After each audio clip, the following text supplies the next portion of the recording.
What if the voice inside your head isn't guiding you, but tearing you down?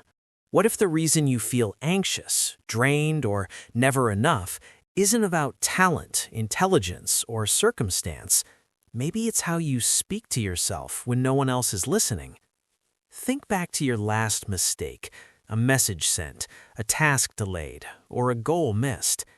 Did you respond with calm reflection, or did you spiral into self-attack, telling yourself, "I always mess things up"? Many people carry a harsh inner critic, stronger than any teacher, boss, or parent. We've been taught that self-criticism is necessary for success, that pressure forges diamonds. But that pressure might be slowly cracking you instead. The fear disguised as discipline exhausts your mind before the day even begins.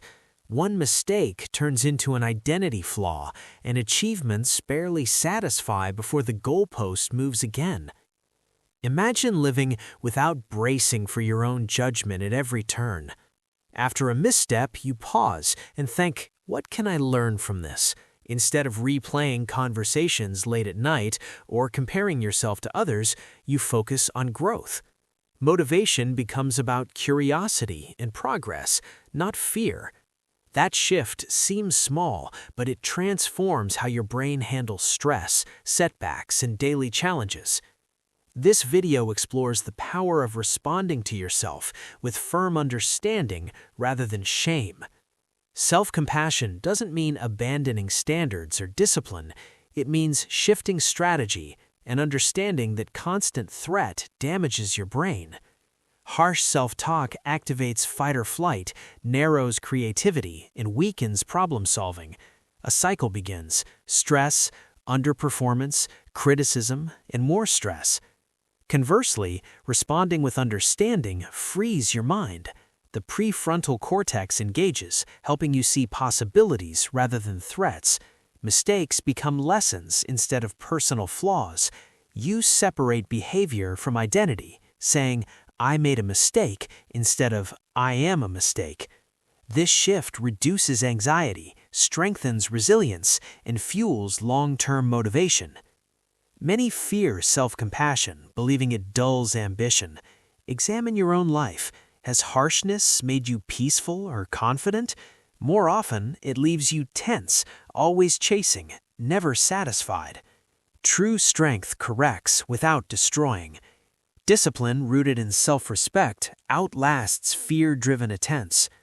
By shifting from self-attack to self-support, anxiety, productivity, relationships, and confidence all transform. The voice in your head shapes your entire experience of life. Often, the real obstacle isn't external circumstances or competition.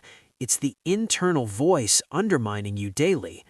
When that voice softens, everything changes. Self-criticism is physiologically taxing. Your brain reacts to "I'm not good enough" as if under threat, raising cortisol and heart rate. Daily patterns keep your nervous system on high alert. Anxiety becomes the default state. Even minor setbacks feel catastrophic, and small problems feel insurmountable. Constantly scanning for danger, replaying mistakes, and imagining worst-case scenarios isn't weakness. It's your brain attempting to protect you from failure. Yet protection becomes entrapment. Overthinking magnifies stress. Avoidance and tension replace calm, constructive action. Imagine responding differently after mistakes. Pause, acknowledge, and say, "I can handle this." The nervous system calms, shifting out of survival mode. Breathing slows, thinking sharpens, and clarity returns. Over time, this reduces baseline anxiety. The nightly replay of mistakes fades. The external world may remain unchanged, but your internal environment becomes safe. Anxiety loses its grip, and your responses replace reactions. You solve instead of spiraling. Small setbacks no longer feel catastrophic. Over time, you feel lighter, more capable, and more focused. Stopping self-attack doesn't remove standards, it removes unnecessary emotional emergencies. Tasks feel like experiments, not threats. Failure stops equaling worthlessness. Procrastination eases as fear dissolves. Productivity increases because emotional energy is no longer drained by shame. Perfectionism often masquerades as discipline, but is actually fear. Harsh self-talk links effort with potential humiliation, making tasks overwhelming. Avoidance becomes protection. When self-compassion enters, tasks shift from threats to challenges. Mistakes are information, not verdicts. Recovery accelerates. A single hour of reflection replaces days of self-punishment. Resilience grows, and consistency becomes natural. Creativity and problem-solving increase as your mind relaxes. Motivation stems from growth rather than anxiety spikes. Confidence stabilizes when it's rooted in self-compassion. Performance-based validation no longer dictates self-worth. Mistakes become temporary setbacks, not identity flaws. Growth requires discomfort, and accepting this strengthens authenticity. Others perceive grounded calm instead of fragile achievement. Real confidence comes from self-trust. Knowing you won't abandon yourself after failure encourages risk-taking. Opportunities previously avoided now feel accessible. Presence becomes calm, ambition purposeful. Performance-driven anxiety fades into consistent growth. Failure stops being destructive when separated from identity. "I failed at this" replaces "I am a failure." Shame dissolves, allowing faster recovery. Mistakes inform rather than define. Growth requires repetition, and errors are no longer threatening. Resilience compounds. Each recovery reinforces courage. Setbacks feel survivable, and adaptability increases. Fear diminishes as strategic response grows. Those who succeed long-term embrace failure as a teacher, not a weapon. Self-compassion improves relationships. Harsh inner voices leak outward, creating defensiveness and criticism. Judging yourself creates insecurity and validation-seeking. As self-empathy strengthens, patience, listening, and forgiveness follow. Connection becomes authentic rather than conditional. Emotional availability expands. Presence replaces preoccupation with self-doubt.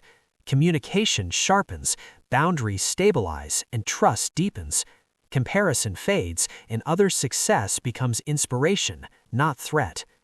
Healthy relationships reflect the internal relationship you cultivate. Your inner dialogue shifts from critic to mentor. Phrases of harshness soften into constructive observation. "I struggle but can improve" replaces "I always fail."